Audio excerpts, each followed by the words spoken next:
Every one of us, at some point, asks the aching question, why do the righteous suffer? Why do those who pray, give generously, and walk uprightly still face heartbreak and loss? The Bible's oldest wisdom book, Job, does not give us easy answers. Instead, it opens a door to a mystery, far greater than human logic. In an age when blessings were seen as proof of favor, and disaster as proof of guilt, Job's story shatters the formula. Here is a man of flawless integrity, a man who fears God, and turns away from evil. Yet in a single sweep he loses wealth, children, health, everything that gives life comfort. But this is not merely a tale of tragedy. Behind the scenes, lies a drama that reaches from heaven's throne, to the dust of the earth. It is a story of a God, who dares to stake his own reputation on the faithfulness of one devoted servant. A story of an adversary, determined to prove that love is only a bargain for blessings.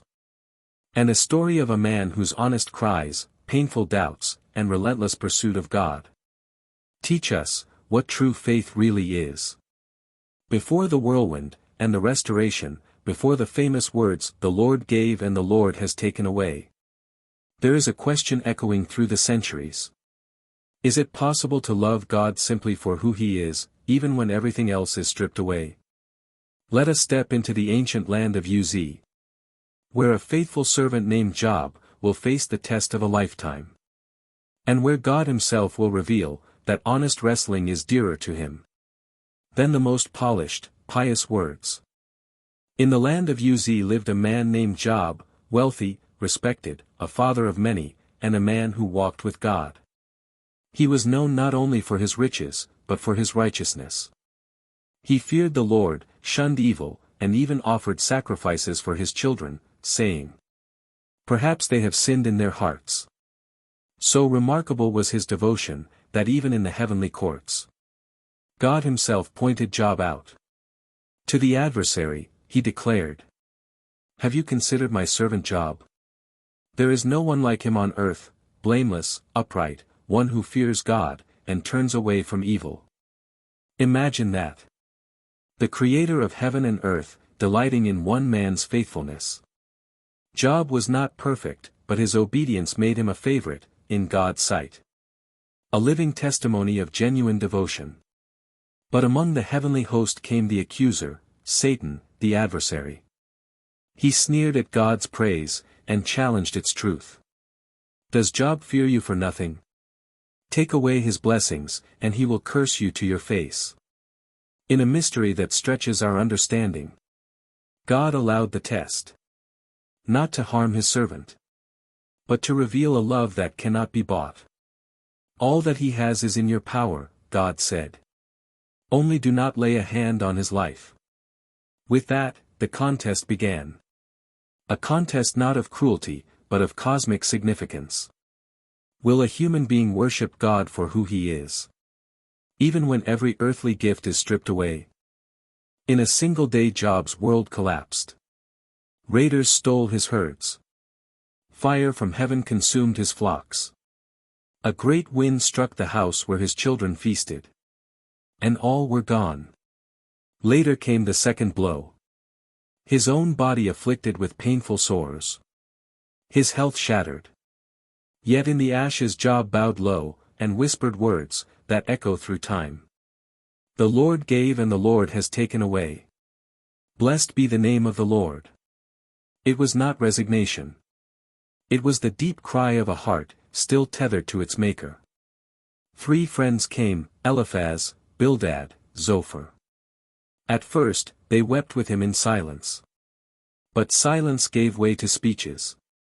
They clung to a simple formula. The righteous prosper, the wicked suffer. To them, Job's agony could mean only one thing. Hidden sin. Search your heart, they urged. Confess and God will restore you. But Job knew the charges were false. He had lived with integrity. And so he poured out his heart. Lamenting, questioning, demanding an audience with God. His words were raw. Why have you set me as your target? Let me know the charges against me. Job never claimed to understand the mystery. But he refused to speak a lie about himself, or about God. His faith was not tidy, it was honest. Finally, after long silence, God answered. Out of the whirlwind came a voice, that shook heaven and earth. Not with accusations, not with explanations. But with a vision of His majesty. Where were you when I laid the foundations of the earth? Can you command the morning? Do you give the horse its strength? Can you draw out Leviathan with a hook? The message was clear. The universe is vast, mysterious, and ruled by wisdom beyond human grasp. Job bowed low, and whispered. I spoke of things I did not understand, therefore I repent in dust and ashes. But remember, Job was not repenting of some hidden sin, that caused his suffering. He was repenting of speaking too boldly, about mysteries too great. And yet, God had never condemned his honesty. Then came the surprise. God turned his gaze, not on Job, but on the friends. And he declared. My anger burns against you, because you have not spoken of me what is right, as my servant Job has. The very men who defended God, with polished speeches, were exposed as false witnesses. Why? Because they misrepresented his character. They reduced him to a strict judge with no mercy. A God who always punishes swiftly, and rewards instantly. In their pious certainty, they painted a distorted image of the Almighty. Job, by contrast, though wounded, and questioning, spoke to God with an open heart. He did not flatter with false words, he sought the truth. And God delights more in raw honesty, than in hollow defense. That is why Job was commended. While his friends were told to repent, and offer sacrifice. With Job himself, praying for their forgiveness. So why did God praise Job's openness? And rebuke the friends' polished speeches? Because God desires honesty over pretense. He welcomes the heart that wrestles, and still reaches for him. He rejects the tidy theology that misrepresents his mercy and majesty. God does not fear our questions. He does not shrink from our cries of pain. What he desires is truth, truth in how we speak about him. And truth in how we bring our hearts before him. Job's lament was not a lack of faith. It was the proof of faith. Only someone who believes God is listening dares to cry out so boldly. His friends hid behind tidy theology. But Job held fast to a real relationship. That is why God called his words right. For honesty before God is greater than false piety. And authenticity in suffering is dearer to him than any empty defense of his name. Job's story does not end in ashes. After the storm, God restores his health, doubles his wealth, and blesses him with sons and daughters. But the deepest victory was not in the livestock or the silver. It was in the revelation of who God truly is. A God whose wisdom is greater than our understanding. And whose heart values truth over empty words. The three friends spoke piously about God, but never to him. Job, broken and bewildered, brought his heart directly to the Almighty. And God said, Job has spoken what is right about me. That is heaven's verdict.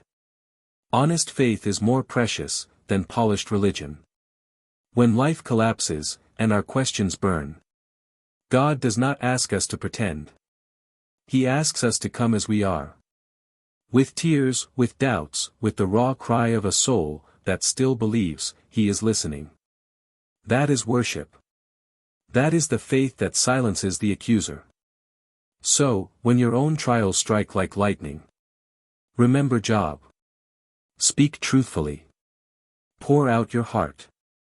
Because the God who answered from the whirlwind still delights in the voice of a child who dares to be real.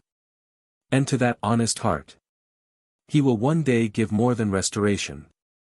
He will give himself.